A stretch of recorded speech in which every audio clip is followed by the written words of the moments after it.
Good morning, students. Last class we had discussed about order and molecularity of a reaction. Right, order and molecularity जो कि इस chapter का बहुत ही important दो concept है, उसके बारे में हम डिस्कस किए थे. आई hope you all have gone through the previous video and you all have learned the proper concept of order and molecularity.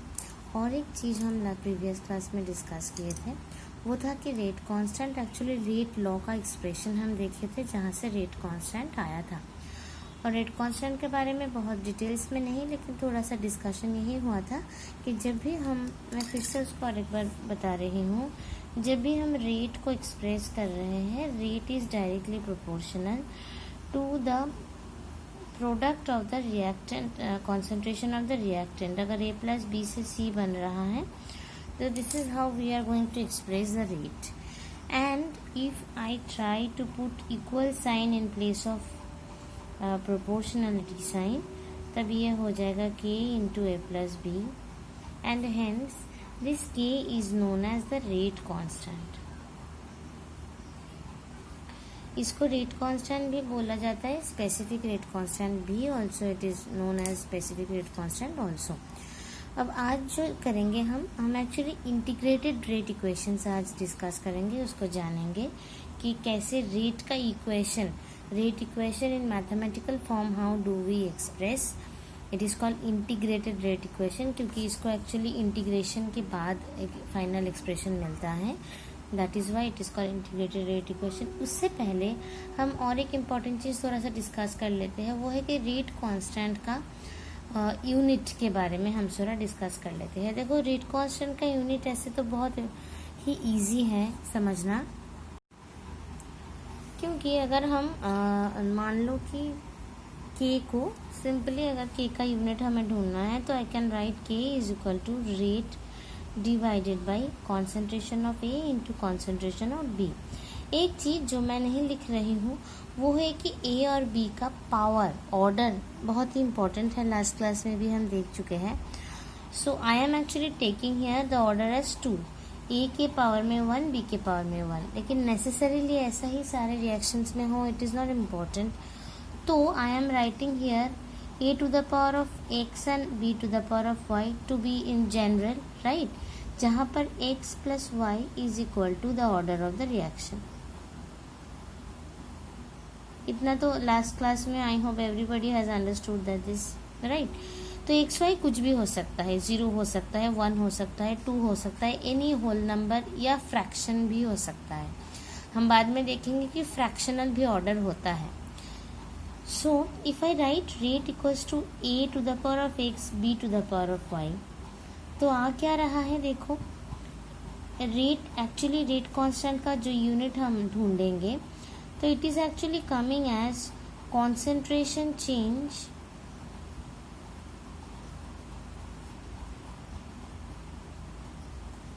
Divided by change in time, या टाइम टेकन, जो भी लिखो. ये क्या है, ये रेट का एक्सप्रेशन है, am I right, multiplied by 1 by concentration term to the power of n. n कहाँ से आया, देखो, ये कॉन्सेंट्रेशन टर्म है, ये भी कॉन्सेंट्रेशन टर्म है. So if I multiply them, so it will come as concentration term to the power of x plus y. x plus y is equal to order of the reaction, जिसको मैं n लिख रही हूँ, इसको A B C D कुछ भी लिख सकते हो. क्लियर?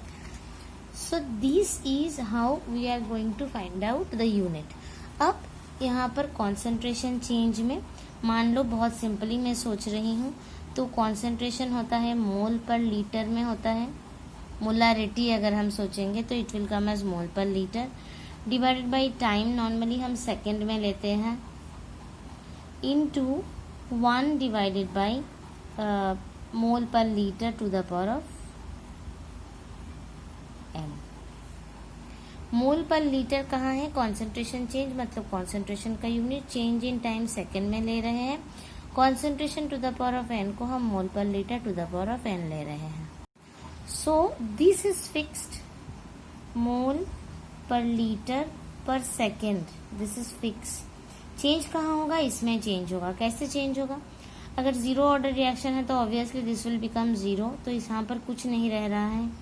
तो रेट कांस्टेंट का यूनिट हो रहा है मोल per litre per second, right. अगर फर्स्ट ऑर्डर रिएक्शन है तो एन बन रहा है 1।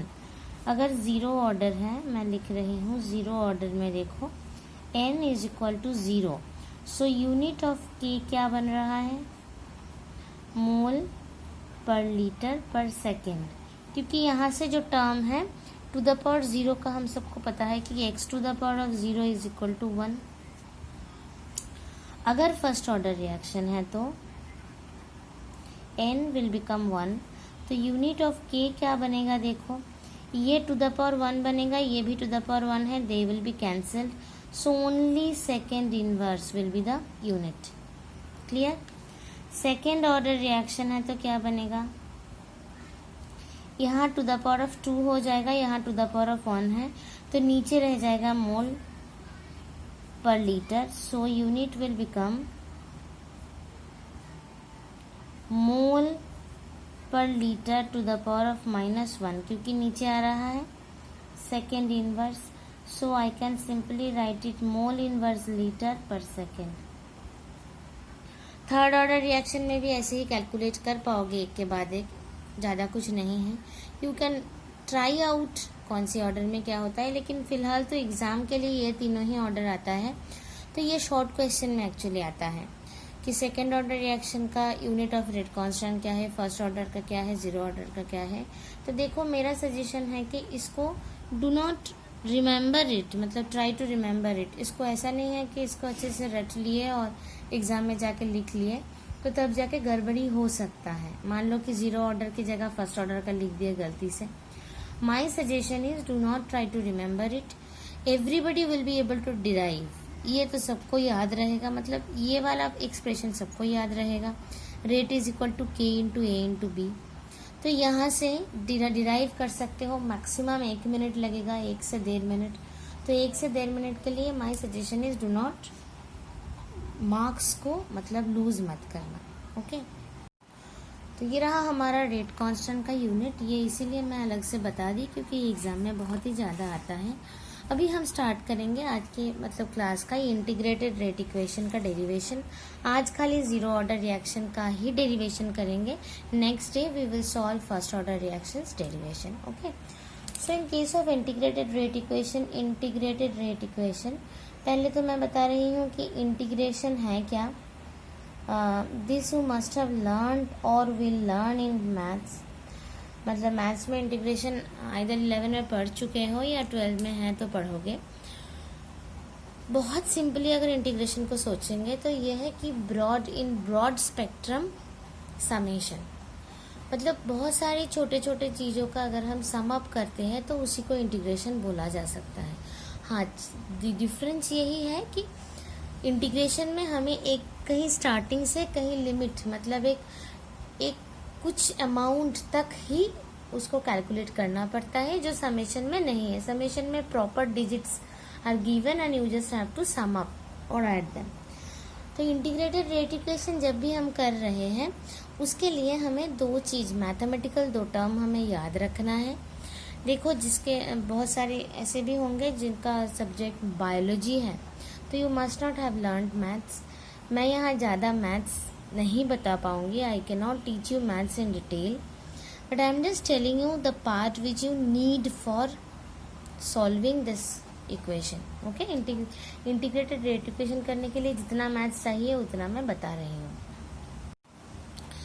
इसमें क्या है कि इंटीग्रेशन हम तभी कर पाएंगे जब हमारे पास बहुत छोटा बहुत सारी वैल्यूज़ होगा, उसको हम इंटीग्रेट या सम अप कर सकते हैं।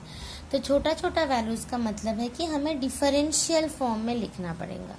डिफरेंशियल फॉर्म है कि हम बड़ा कोई चीज़ को छोटा कर रहे हैं, और इंटीग्रेशन का मतलब है वही छोटा चीज़ों को हम फिर से जोड़ के बड़ा चीज़ ला रहे हैं, right. So I am starting with a simple form. Suppose I am writing that some reactants are reacting to form product.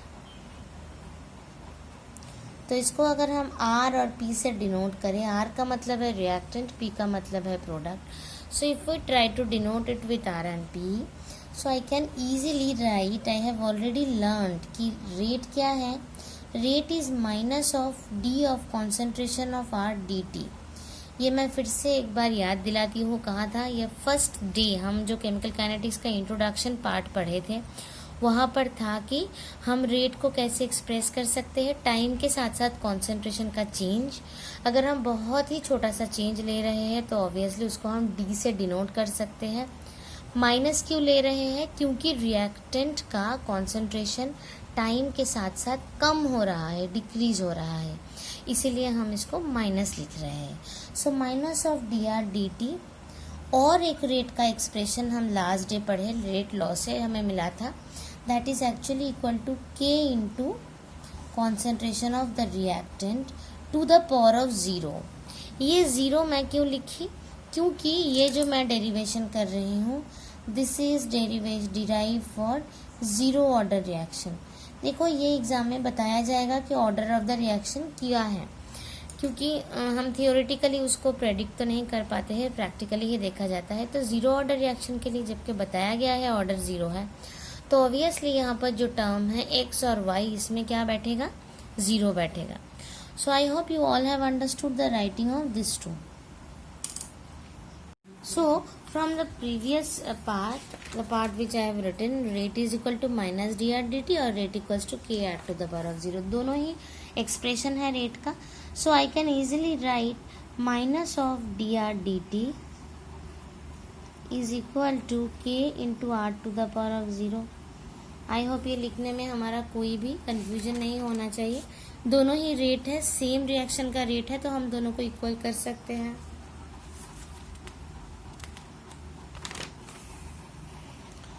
और D R can be written as minus of K R to the power of 0 D T. इसमें तो कुछ भी नहीं किए, खाली side change किए। एक चीज़ हमें लिखना पड़ेगा, वी नो दैट मैथमेटिकली अगर हम सोचेंगे R to the power of 0 can be written as 1, क्योंकि x to the power of 0 का मतलब 1 होता है। कोई भी चीज़ जिसका टू द पावर ऑफ 0 है तो that can be replaced by 1। So I can simplify it by writing D R is equals to minus K D T. R to the power of 0 बन गया है 1, right. Now we will put integration, integrating both sides. देखो integration जब कर रहे हैं, ये क्या था? इसका मतलब है कि हम बहुत सारे छोटे छोटे कॉन्सेंट्रेशन चेंजेस को एक साथ में ले रहे हैं within a very small period of time, right. So when I am integrating them, this is the sign of integration. Integration is done from the starting to the beginning, right. मतलब जहाँ से हम ले रहे थे और जहाँ जाके हम लेना बंद कर दिए वो सबका इंटीग्रेशन होगा, हम सबको ऐड कर रहे हैं। Is equal to minus K D T, इसका भी इंटीग्रेशन होगा। हाँ, माइनस साइन को हम बाहर रख देंगे क्योंकि sign will remain as the sign, right. So when we are integrating both the sides what we get is, मैं बहुत सिंपली बता रही हूँ। देखो मैथ्स जिसके पास है उसको इंटीग्रेशन पढ़ना ही पड़ेगा, तो बहुत डिटेल्स में इसको समझ पाओगे। Those who do not have maths, I am telling for them only. If I put integration sign and differential sign like this, integration of dx can be written as x। बहुत simply मैं बता रही हूँ, integrate कर रही हूँ जिसको मैं डिवाइड की थी, तो obviously this will come as the answer. मैं x को बहुत छोटा छोटा टुकड़े में डिवाइड की थी, पीसेज में डिवाइड की थी, तो dx मिला था। dx को जब मैं सारे dx को जोड़ दी तो ऑब्वियसली मुझे x ही मिलेगा, am I right? So this is integration of dr minus k dt बन जाएगा concentration of r। कहाँ से आया? ये d और ये कैंसिल हो गया, इज इक्वल टू, देखो इंटीग्रेशन का और एक फॉर्मूला है और एक रूल है, आई शुडंट से फॉर्मूला, रूल यही है कि constant, any constant cannot be integrated, constant is a constant, so that has to come out from the value, from the integration sign। मैं यहाँ लिख के दिखा रही हूँ वो रूल क्या है। Integration of K D T can be written as K integration of D T which will come as K into T. समझ में आया? के डी टी का इंटीग्रेशन है तो के बाहर आ जाएगा, तो इंटीग्रेशन ऑफ डी टी बैठेगा, तो यहाँ माइनस के बाहर आ गया, डी टी का इंटीग्रेशन बन गया के टी प्लस सी। ये बहुत इम्पोर्टेंट है। ये सी क्या है? C is actually integration constant.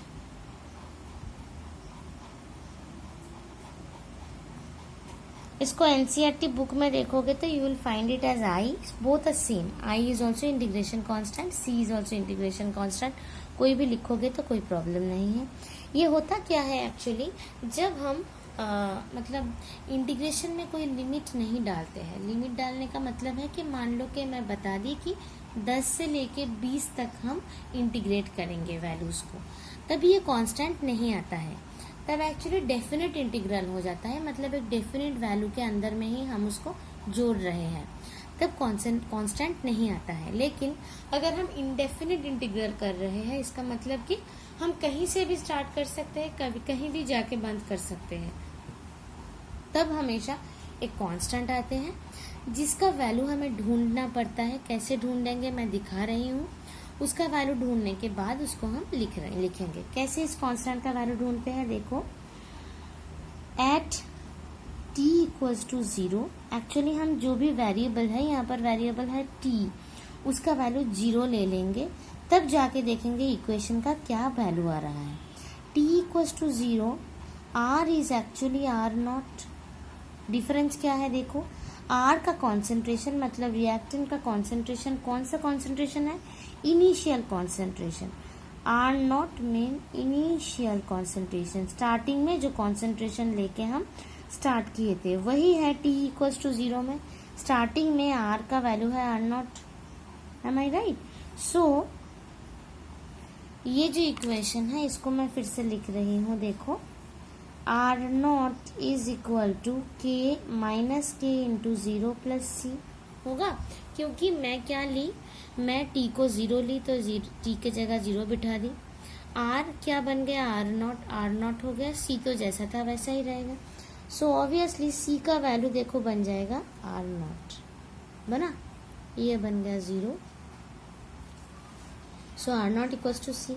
Now I am writing this equation as I am getting the value of C. C का वैल्यू निकल गया है minus K T plus R not, और R minus R is equal to R not minus K T. यही है हमारा zero order reaction का